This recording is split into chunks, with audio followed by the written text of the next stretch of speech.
Shalom semuanya, mari kita bersama-sama bersatu di dalam doa. Bapa dalam surga, terima kasih Tuhan kalau Engkau boleh memberikan kepada kami kesempatan Tuhan untuk beribadah Tuhan pada hari ini.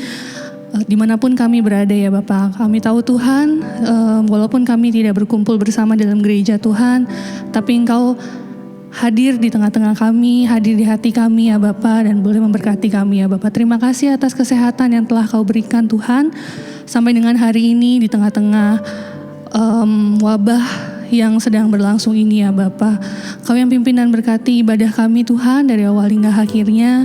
Biarlah puji-pujian yang kami naikkan boleh menyenangkan hati-Mu, dan biarlah firman Tuhan yang akan disampaikan boleh tertanam dan bertumbuh di dalam hati kami ya Bapa. Terima kasih Tuhan Yesus, di dalam Tuhan Yesus kami berdoa dan mengucap syukur. Haleluya, amin.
kami dipenuhi Engkau Tuhan, rumah kami dipenuhi Engkau Tuhan, kota kami dipenuhi nama-Mu Tuhan.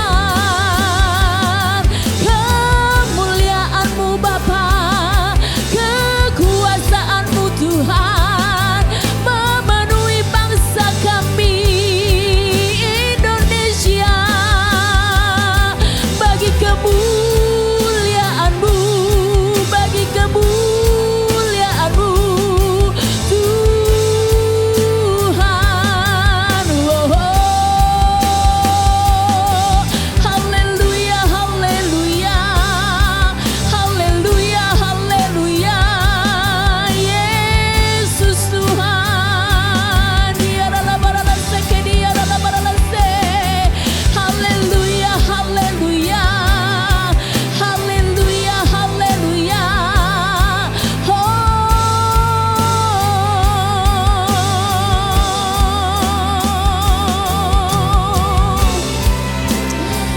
Haleluya, haleluya, haleluya.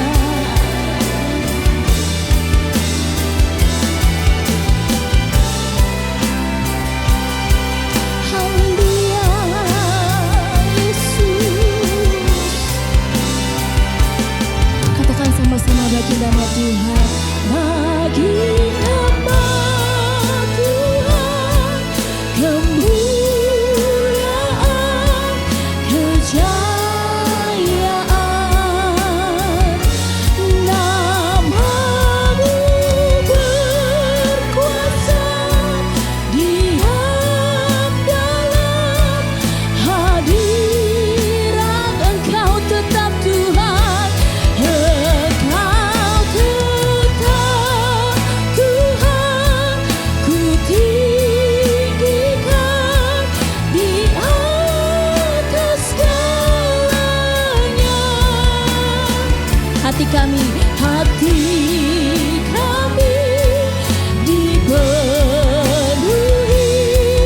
nama Tuhan, rumah kami dipenuhi, rumah kami dipenuhi, gereja kami dipenuhi,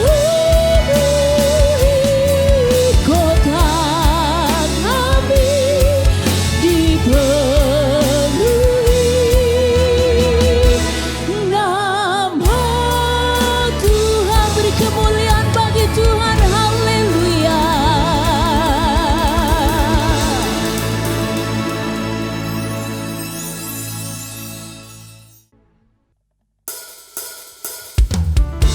Haleluya, kita semua diberkati pada hari ini, amin. Mari sama-sama kita bertepuk tangan. Bapak Ibu saudara sekalian di rumah, kita boleh sama-sama bertepuk tangan memuji nama Tuhan, haleluya.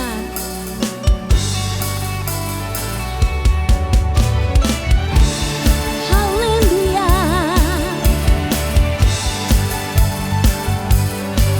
Hey.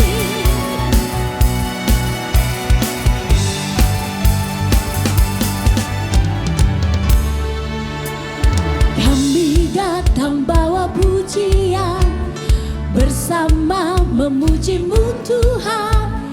Satukan suara dan nyanyikan sorak kemenangan, Gloria, Gloria, Gloria. Besar Tuhan, ditinggikan di atas segalanya. Gloria, Gloria.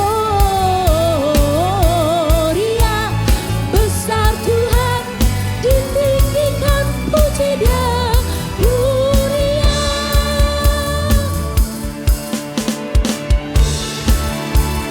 Haleluya.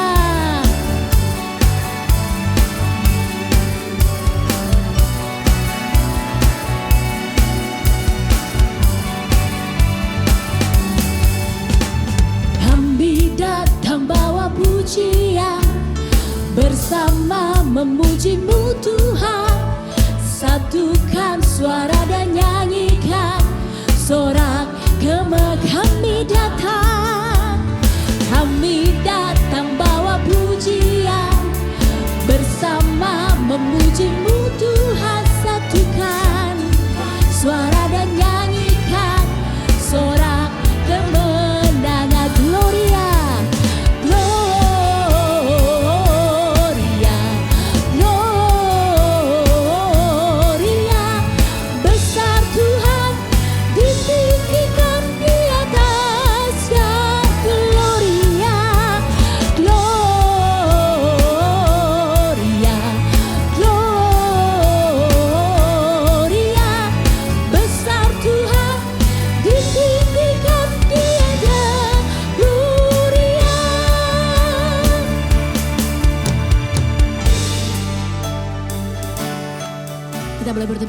sama-sama di rumah, saudara-saudara terkasih di dalam Tuhan.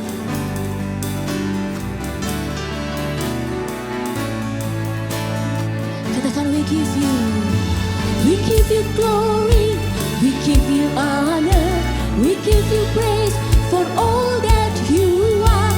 We give you glory, we give you honor, we give you praise, Gloria.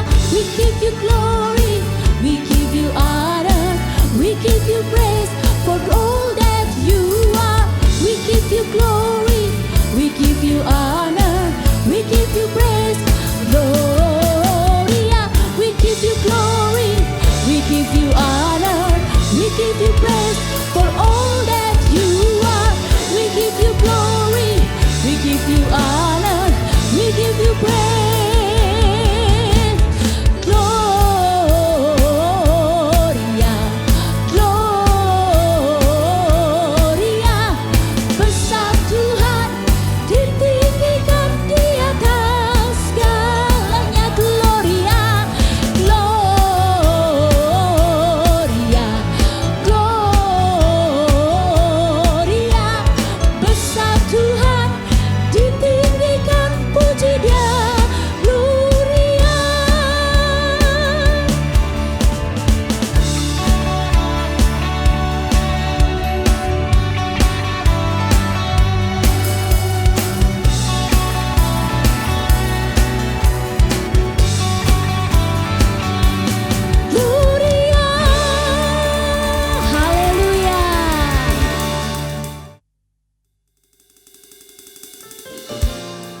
Mari sama-sama kita siapkan hati kita untuk menerima berkat dari Tuhan.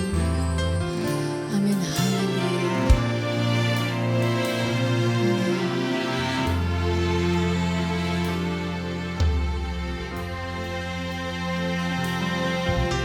Telah ku dapati kasih yang sejati yang mampu mengubahkan hatiku. Kasih yang kau beri jauh melebihi segalanya di dalam hidupku.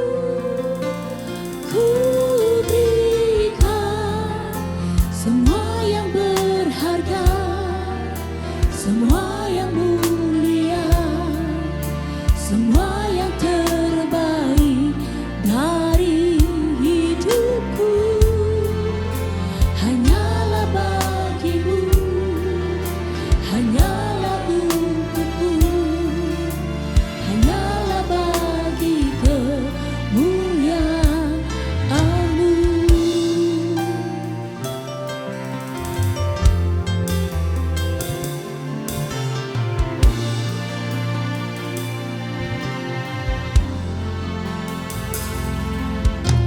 Telah ku dapati kasih yang sejati yang mampu mengubahkan hatiku.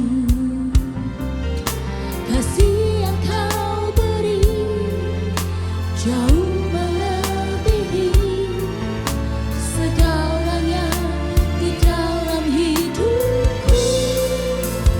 Ku berikan semua yang berharga, semua yang mulia, semua yang terbaik dari hidupku.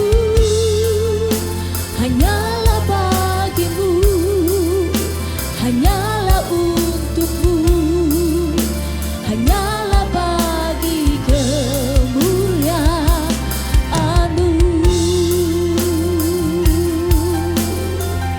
Haleluya, Yesus Tuhan.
Shalom Bapak Ibu Saudara sekalian yang ada di rumah. Selamat hari Minggu. Hari ini kita akan mendengarkan firman Tuhan. Mari sebelum kita mendengarkan firman Tuhan, mari saya ajak Bapak Ibu Saudara sekalian untuk berdoa terlebih dahulu. Mari kita berdoa.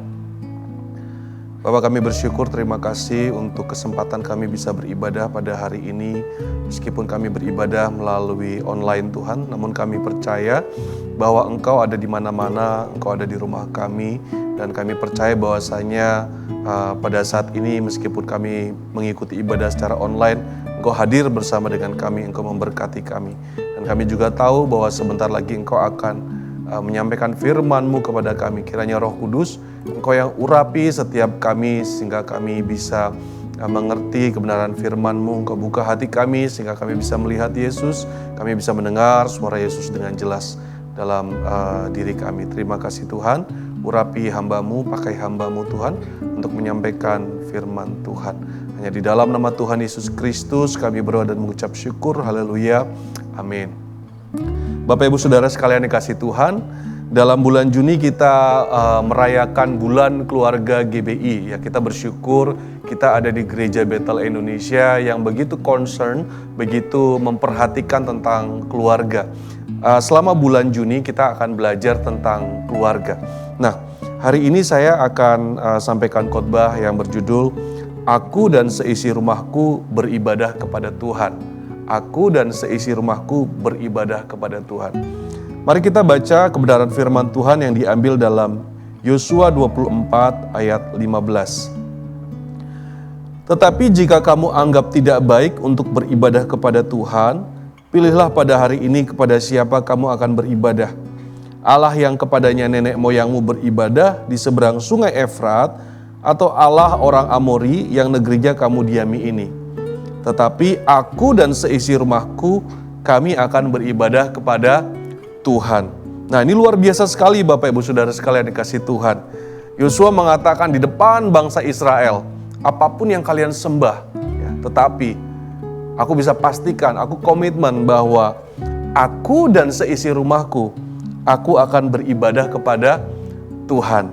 Nah Bapak Ibu Saudara sekalian, penting buat kita untuk beribadah kepada Tuhan. Kita memastikan seisi rumah kita untuk beribadah kepada Tuhan. Nah, mungkin timbul pertanyaan dalam hati kita.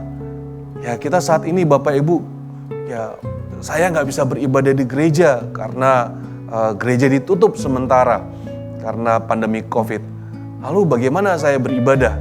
Nah Bapak Ibu Saudara sekalian, ibadah pertama kali harus kita lakukan di rumah kita masing-masing. Ibadah di gereja pada dasarnya adalah cerminan dari ibadah di rumah kita masing-masing. Kalau Bapak Ibu Saudara sekalian tidak beribadah di rumah, jangan kaget, jangan heran apabila di gereja pun kita mengalami ibadah yang kering. Namun saya percaya apabila kita di rumah, kita beribadah kepada Tuhan, maka di gereja akan ada ibadah yang luar biasa. Karena gereja dibentuk oleh keluarga, sehingga apa yang terjadi di gereja, apa yang nampak di gereja adalah refleksi dari apa yang ada di dalam keluarga kita masing-masing.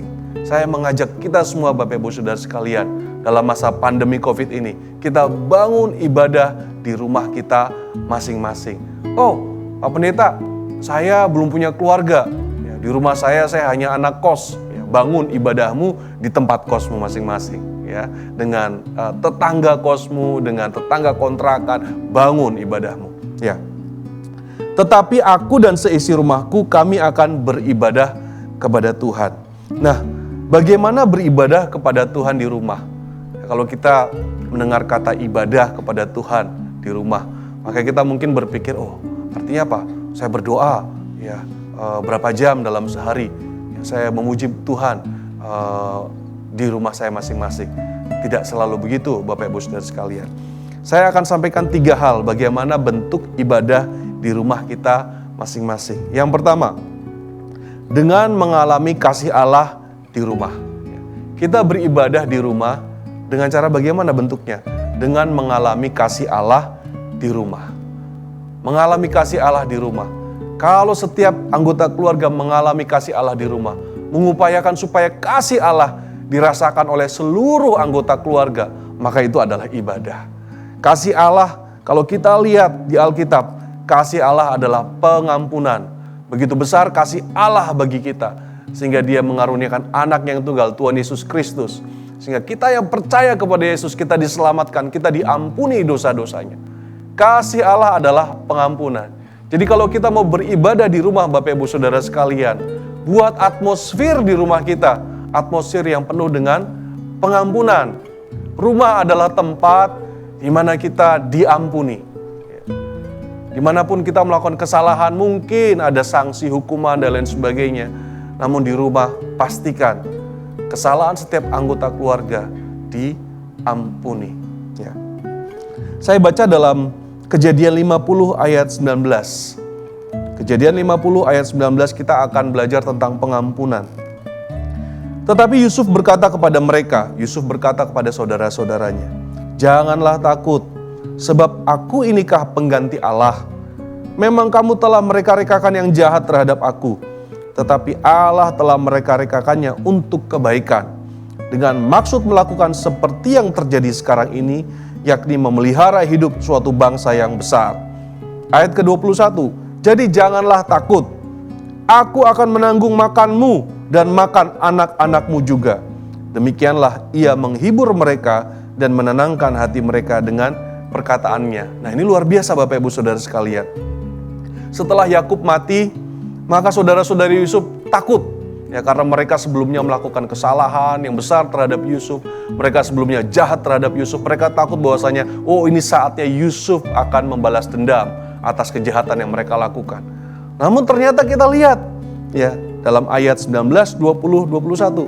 Ternyata Yusuf tidak membalaskan kejahatan dengan kejahatan. Namun Yusuf katakan di sini siapa? Janganlah takut, sebab aku inikah pengganti Allah. Yusuf tahu bahwa dia bukan Allah yang bisa menghakimi manusia. Dia tidak membalas kejahatan dengan kejahatan. Dan dia justru mengampuni saudara-saudaranya. Ya.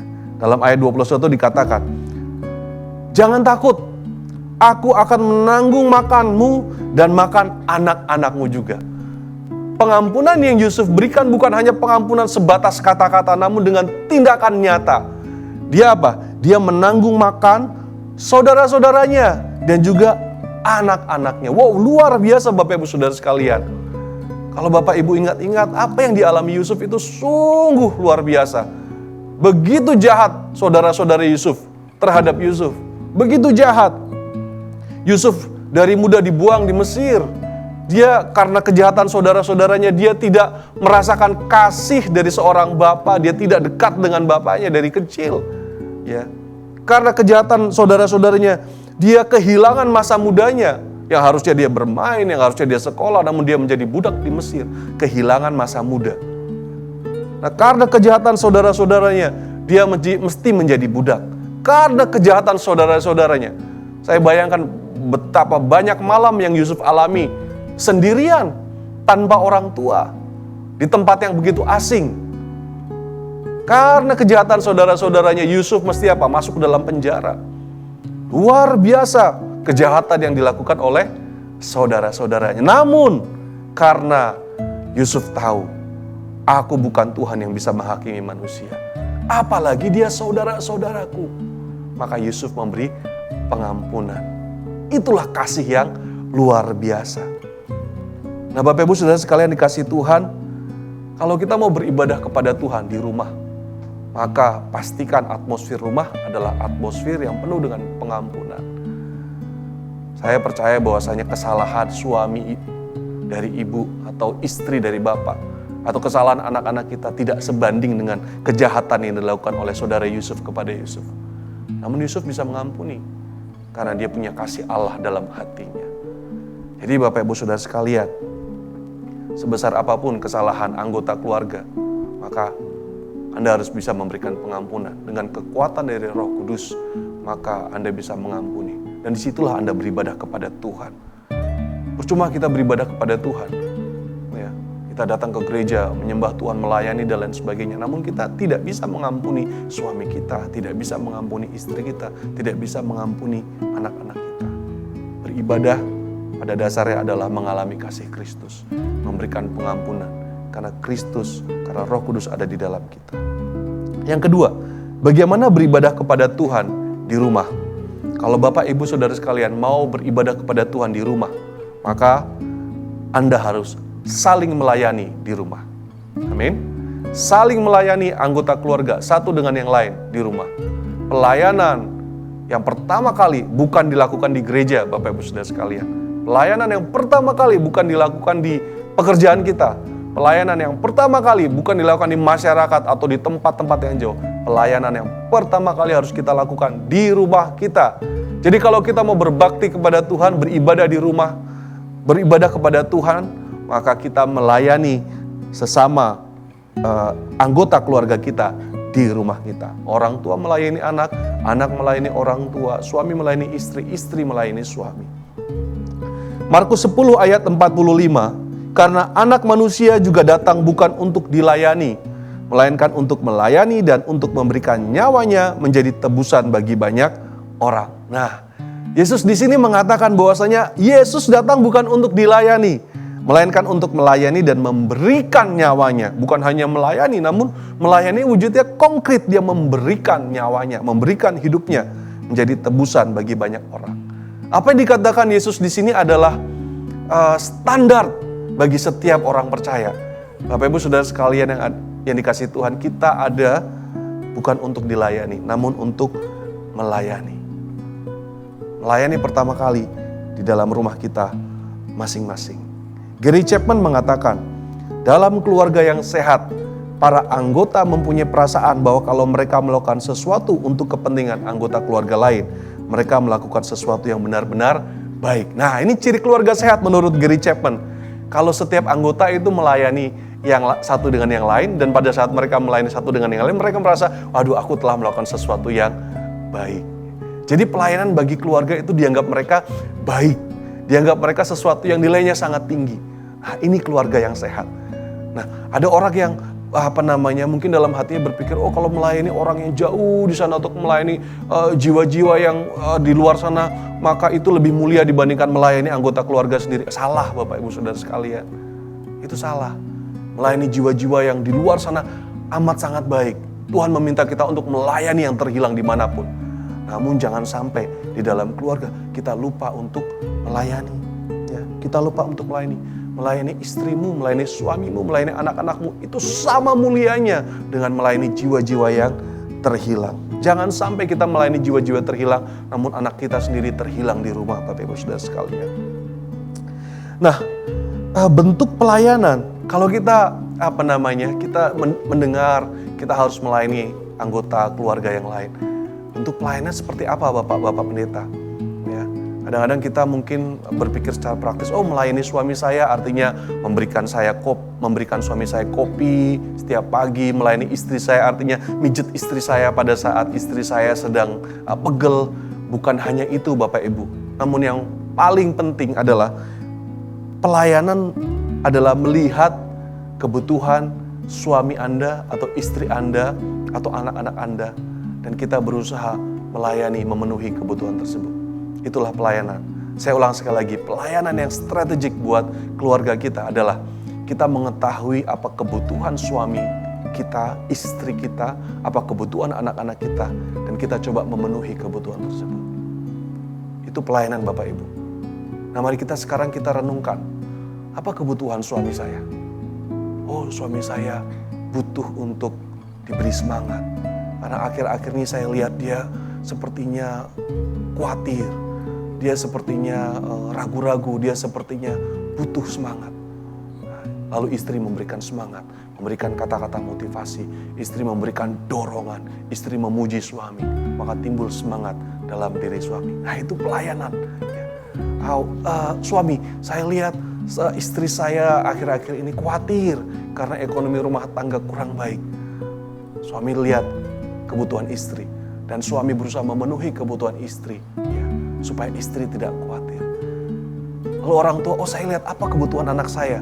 Oh anak saya hari-hari ini mereka butuh aktivitas bermain dengan orang tua yang lebih banyak lagi. Karena saya lihat anak-anak saya dengan kondisi stay at home, mereka menjadi boring atau bosan. Nah, kita sebagai orang tua, kita berusaha memenuhi kebutuhan anak-anak kita. Ya. Saya belajar juga untuk memenuhi kebutuhan anak di saat-saat seperti ini. Anak-anak saya mengatakan, "Aduh papa, ini bosan sekali pak di rumah." Jadi kita harus banyak aktivitas. Saya belajar. Saya juga belajar dengan istri saya untuk melayani anak-anak saya, melihat kebutuhan anak saya dan memenuhi kebutuhan anak saya tersebut. Nah, namun Bapak Ibu Saudara sekalian, melayani bukan satu tuntutan. Lalu setelah kita mendengar firman hari ini, kita menuntut kepada istri kita, "Tuh dengar, apa kata Pak Pendeta? Apa kata firman Tuhan? Kamu harus melayani, kamu harus melayani saya." Bukan, melayani bukan seperti itu. Melayani tidak pernah menuntut, namun melayani adalah menawarkan bantuan, menawarkan sesuatu, memberikan sesuatu, bukan menuntut.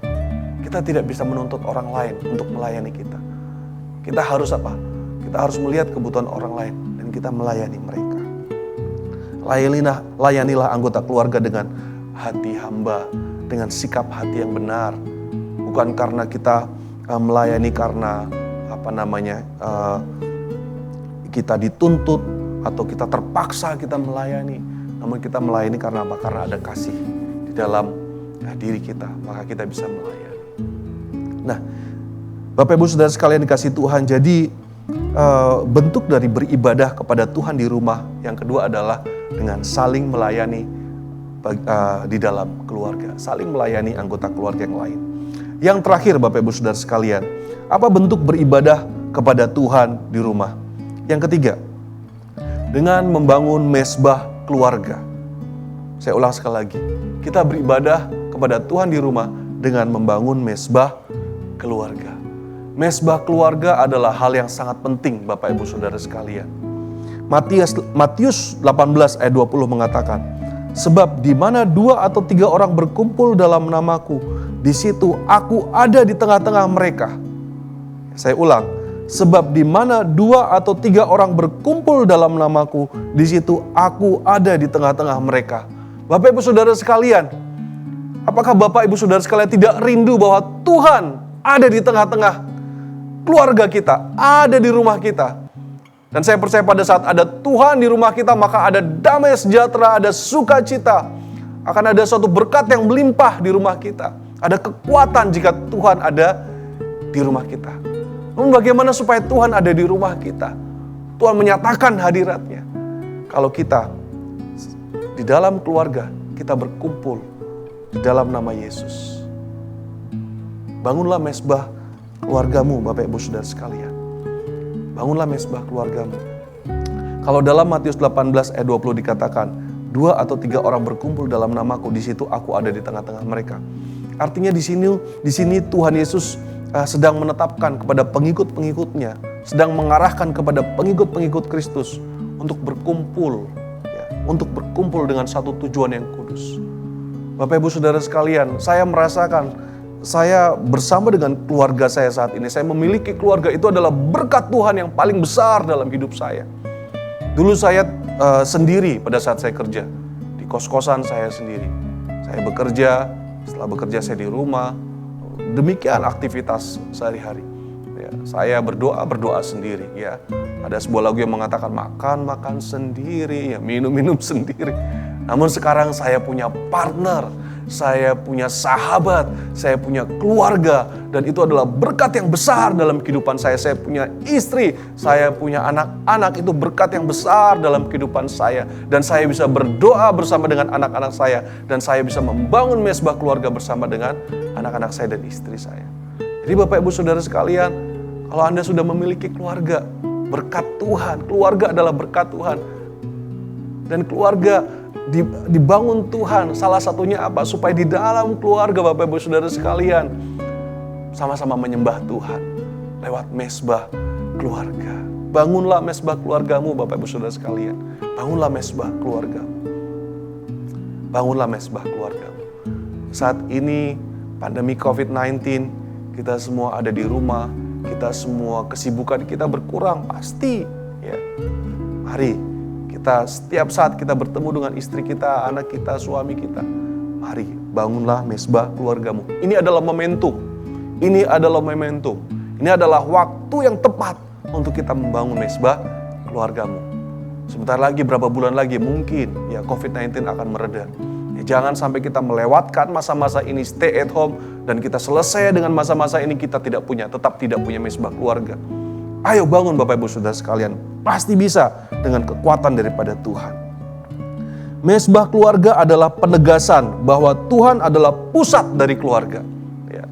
Mesbah keluarga adalah penegasan bahwa Tuhan adalah pusat dari keluarga. Seperti Yosua mengatakan, tetapi aku dan seisi rumahku, kami akan menyembah Tuhan. Itu adalah penegasan. Ya. Sama dengan mesbah keluarga. Kita menegaskan bahwasanya di rumah ini Yesus adalah satu-satunya center, pusat dari penyembahan kami. Jangan sampai Bapak Ibu Saudara sekalian, rumah kita pusat penyembahannya adalah gadget. Bisa nggak kira-kira?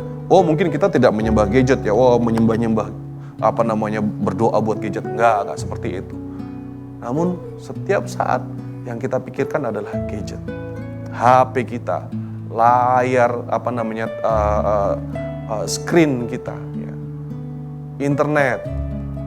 Setiap saat itu yang dilakukan oleh seluruh anggota keluarga, sehingga bisa dikatakan ya keluarga menyembah kepada gadget.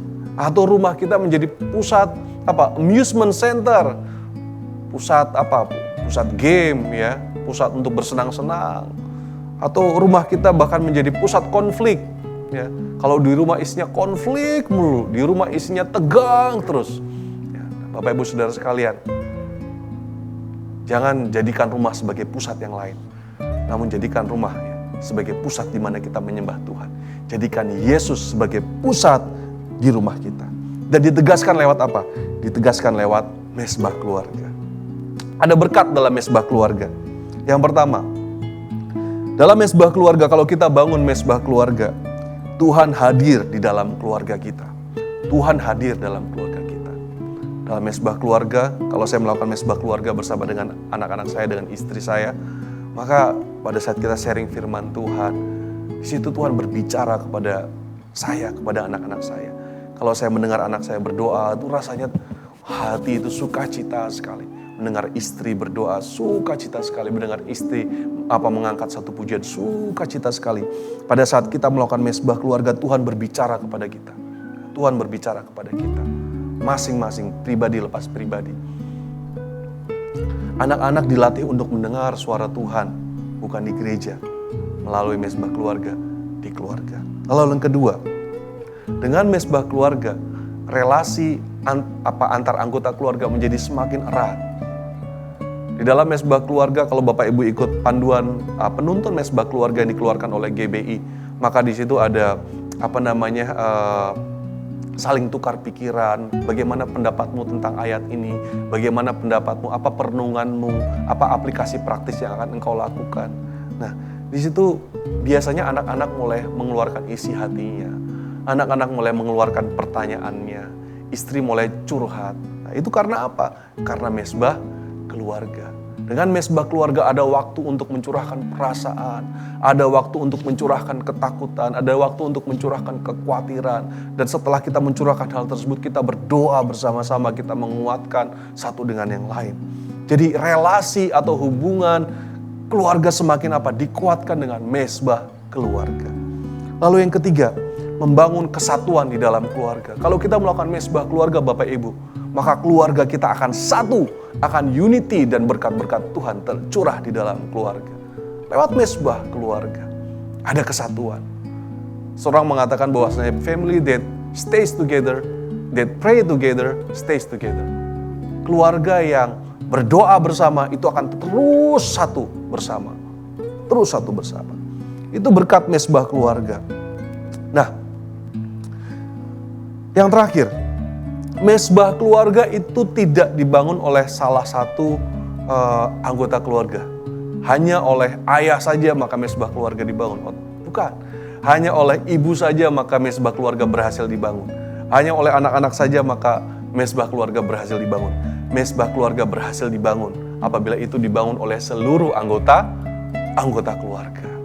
Seluruh anggota keluarga mempunyai peran untuk mesbah keluarga tersebut dibangun. Yang pertama suami.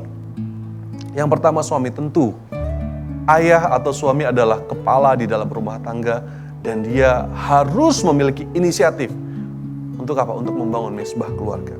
Kita baca dalam Mazmur 128. Mazmur 128 ayat 1. Berbahagialah setiap orang yang takut akan Tuhan, laki-laki yang takut akan Tuhan, yang hidup menurut jalan yang ditunjukkannya.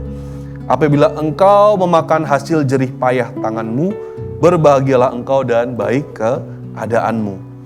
Ya. Jadi Mazmur 128 mengatakan kalau suami ini takut Tuhan, kalau ayah ini takut Tuhan, maka apa? Maka dia akan berbahagia apabila dia memakan hasil jerih payah tangannya. Ya, maka dia akan berbahagia dan keadaannya akan baik. Ayat ketiga, istrimu akan menjadi seperti pohon anggur yang subur di dalam rumahmu. Istrinya akan berbuah-buah, istrinya akan luar biasa. Anak-anakmu seperti tunas pohon zaitun sekeliling mejamu. Anak-anaknya akan luar biasa, anak-anaknya akan menjadi anak yang baik, akan menjadi anak yang manis, akan menjadi anak yang melayani. Sesungguhnya demikianlah akan diberkati orang laki-laki yang takut akan Tuhan. Mesbah keluarga harus dibangun oleh seorang bapak. Seorang bapak yang takut akan Tuhan, saya percaya akan membangun mesbah keluarganya di rumah. Dan pada saat bapak sebagai sumber, dia membangun mesbah keluarganya, maka istrinya diberkati, anak-anaknya diberkati, keluarganya akan diberkati. Bapak adalah sumber.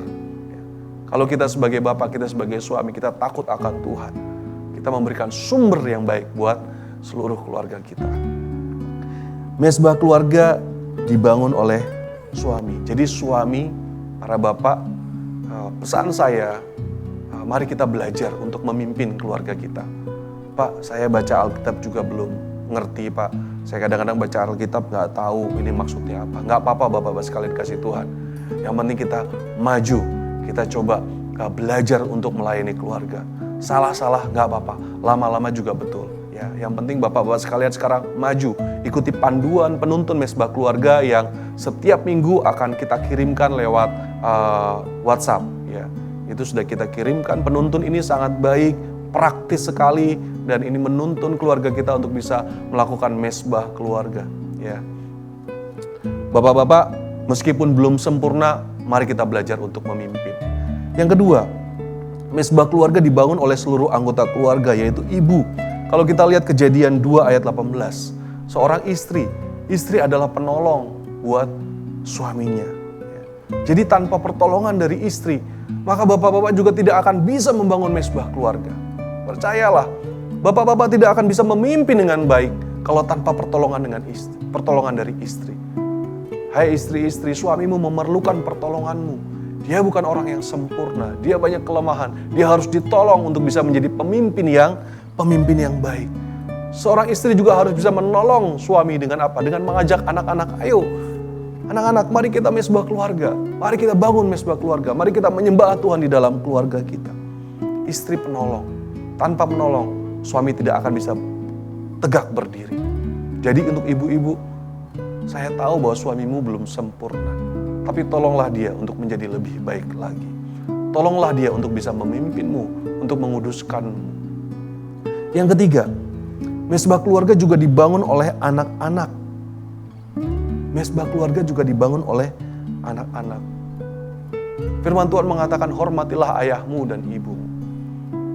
Pada saat ayahmu ingin membangun mesbah keluarga di dalam keluarga, atau ibumu ingin membangun mesbah keluarga di dalam keluarga, Anda tahu ayah ibumu belum sempurna, namun Anda sebagai anak harus hormat kepada orang tua. Bentuk hormat Anda adalah dengan apa? Dengan membiarkan mereka memimpinmu dalam mesbah keluarga. Salah satunya, membiarkan mereka berusaha belajar menjadi imam. Ya, berusaha untuk membawa engkau lebih baik lagi. Berusaha untuk membawa engkau mengenal Tuhan. Mungkin anak-anak mengatakan, saya lebih tahu firman Tuhan dibandingkan bapak saya. No.